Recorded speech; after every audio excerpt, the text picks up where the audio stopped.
Hi, Daniel. How are you? Thank you for inviting me to this podcast. My name is Wafaa Anwar Sulaiman. My friends know me as a Fifi, which is a nickname, or Fif. It depends on the person. So Fifi or Fif. I speak Arabic, so it's let's say it's mother tongue or the country tongue in general.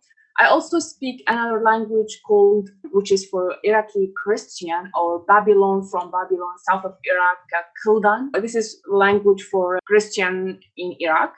And also I speak Kurdish, which is another language for the north of Iraq, Kurdistan region. So I have four language different or from each other.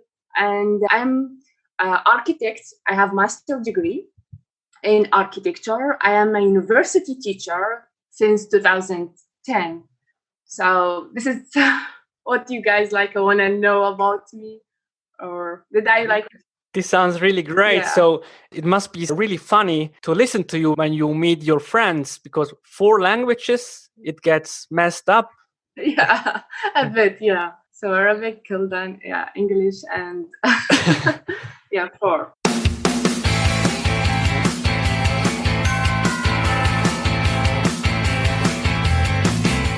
Hello guys, this is Daniel. Thanks for tuning in to my Fluent podcast. This show is meant to inspire you and to give you tips and tricks on how to become fluent in any language. The focus lies on English. This interview with Fifi from Iraq is part of a larger series called The Brave 85. If you want to learn more about the series, on episode 84, I am explaining more background information about it, so check it out. But now let's get to the interview. Have fun. Oh, and if you like, don't forget to subscribe. Is it common that people from Iraq speak English or that they learn English? It's common. When we go to schools in the primary school, secondary, we have, for example, other countries, we have one subject which is English. They gave us a grammar, such a stuff, some conversations, but it's really simple. But today, I think last 10 years, there is international schools, for students completely in English, all other subjects. I didn't get this opportunity like students or new generations.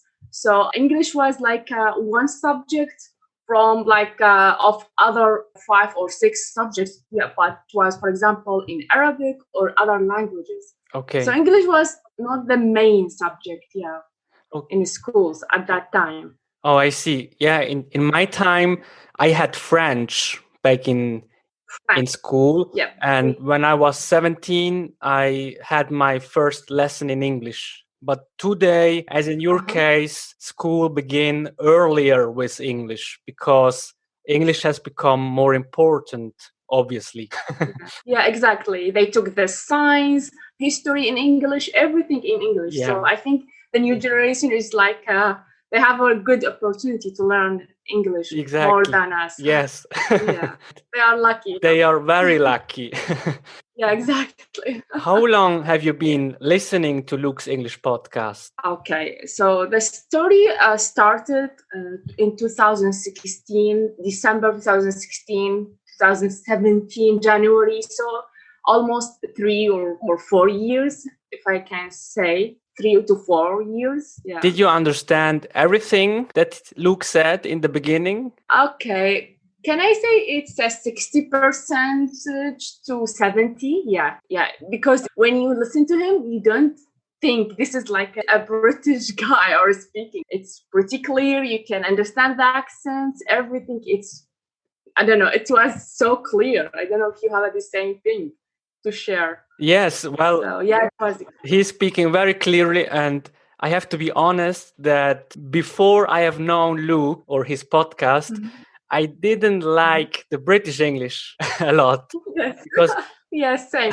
I loved the American English, and then I knew his podcast, and after that I began to love the British English as well. So this is quite funny. Yeah, he has a way, attract you. So we Exactly. became, I think, not just you or me. All the listeners think that, he has his way, like attracts listeners to listen and like the British accent.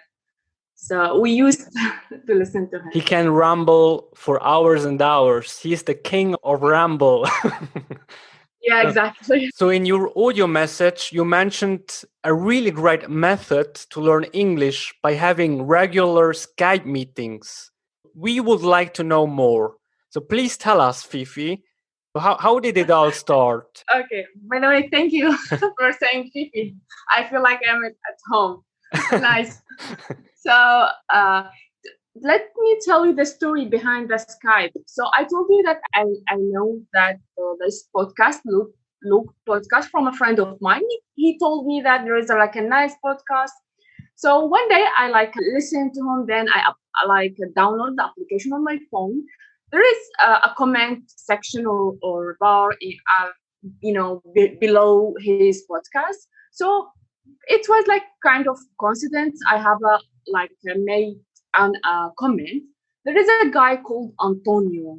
He replied on my comment, "Hi Fifi," or "Hi Wafaa. Do you want to join us on the Skype group?" I asked him, "What is the Skype group?" He said it's like a regular calls for the listeners, listeners. I said, "Okay, why not?" So at that time, it was 2017. After 3 or 2 months, I joined the Skype group. Antonio, I think all the listeners know who is Antonio, the famous listener. Yeah, at podcast. The Skype group, it's I joined their Skype group from different nationalities, from Spain, from Korea, from Japan, from Iraq, different countries there, from Russia. So all these people have a regular call each week, speaking in different or about different topics in different way, depend on their mother tongue. So we have a regular meeting each Saturday or Sunday, depending on our free time. And since the 3 years, is it open for everyone, or is it just like a family? Has it become a family? It's like a family. Okay. Exactly. Cool. It's not open, because they accept the one who is has a regular calls, or he is keep joining the calls or texting or sending stuff. They removed many people that are keep silent. Okay. They're not active because there are two admin, Ethan and Antonio. They arrange everything there.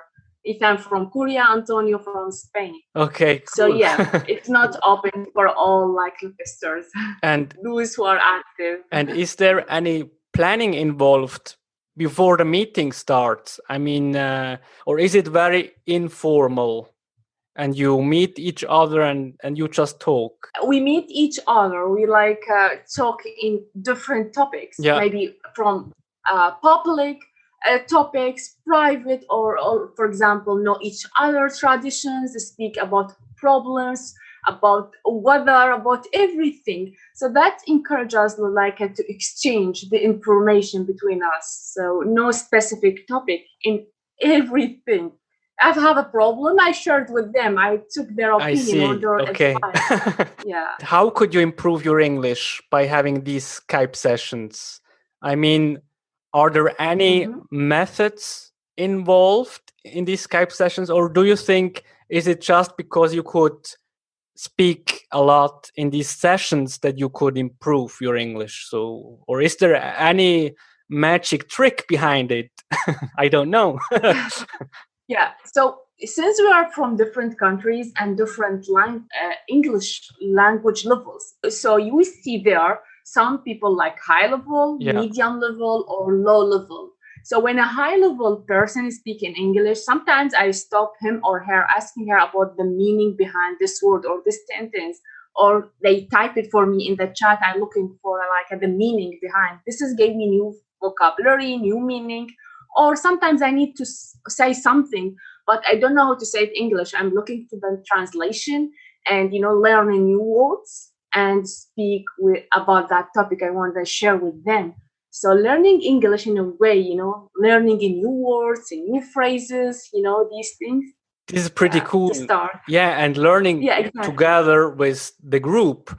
I think that you keep each other pushing, exactly. That is really, really nice. And also that the more proficient English speakers help out maybe the intermediate English learners. Yes, this is really nice. Yeah, it is. And when will you see your virtual friends in real life? Yeah, this is really sad question. Yes. I really want to any see plan? them. To be honest, the issue is with me. I think the guys is okay with them because they are like free to go or travel. For me, I have a visa issue since I am from Iraq. So you may know the situation. We need visa to travel, especially to Europe. So we have a plan to meet. This is one goal we want to achieve all together. Yeah, we got enough from camera and virtual talking. Yeah, but no one's know when till now. Yeah, but it's in our mind all the time to meet. It's great. And it is always on Skype and not on WhatsApp, for example.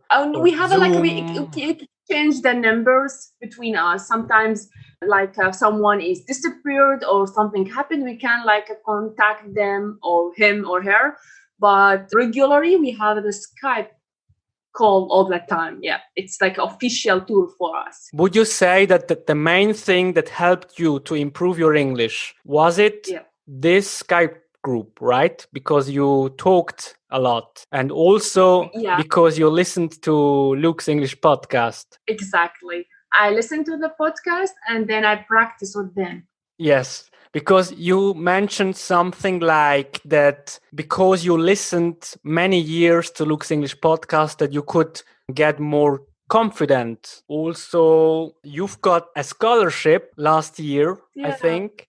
And can you tell us more about it? Yeah. As you may know, Fulbright Visiting Scholar Program is USA program for Iraqi teachers. It's yearly. They pick the teachers from Iraq to go to universities in America to an exchange program between Iraqi and American teachers. So last year was a big achievement for my personal life or my career level. So I have been picked to that Fulbright Visiting program, which is I was the only woman, from Iraq for the engineering cohort, which is really nice with the 7 Iraqi men from different countries in Iraq, from north to south. So it was a big achievement. We went there and we spent 2 months and a half, there. We lived with the American people. We talked with them. We cooked with them, we did all the daily stuff. And I met many American nice people. They when you see you as a Iraqi, from Iraq, oh, you are from Iraq. It was surprising. We are not with the American Iraqi war. We didn't like what happened. So it was so nice experience. It was from the last year. Yeah, I enjoyed.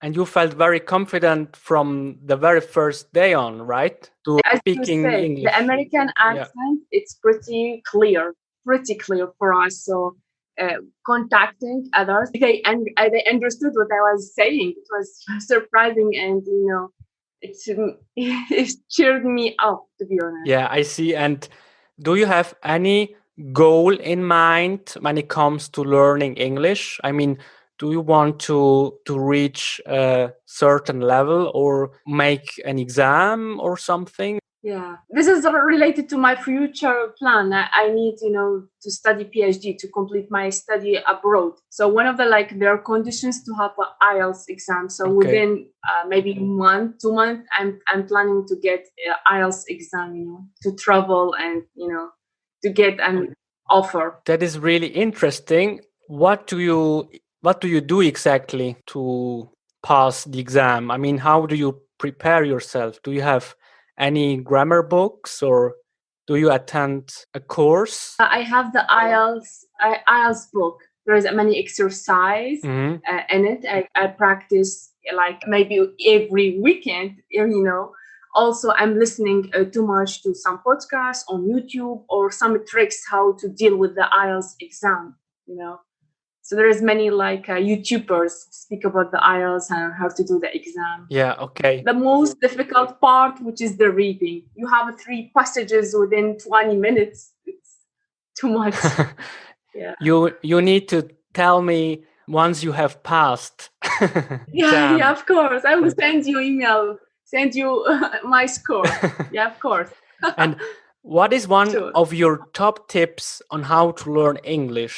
Yeah, live with the English language. Like, for example, listen to music, maybe to 1 minute. Learn new words, watch a movie. I don't know, speak with yourself in front of the mirror. Do some stuff, practice. Did you do that? Speaking in front of a mirror? Yeah, I do that to fix my accent. For example, I have heard nice accent. It's a British accent or American. I want to practice to how to say this word again, for example, or this phrase. So I go in front of the mirror and like to make especially awesome. Yeah. I know that you originally wanted to surprise your friends from the Skype session with whom you are learning English together. So, well, okay, now you are not on Luke's English podcast. I'm sorry, but you are on my Fluent podcast. Maybe you want to say some words to them. I don't know. Yeah, of course. I would like to say, guys, I really love you too much. You are guys my second family. I like every time I spend with you. You guys help me and support me a lot. For each session or each time we meet, I feel like, wow, you guys made my day after the session. Can I name them? Yes, of course, of course. Yeah, okay, Ethan, Antonio, Marta, Julie, also newcomer, also Anna, Azim, many of them that on the podcast. Thank you guys for being there all the time. So hopefully I will see you in the future face to face. Perfect. It was my pleasure. I thank you very much and bye. Bye, Fifi. Bye. Bye. Thank you. Have a good day. Bye. Bye.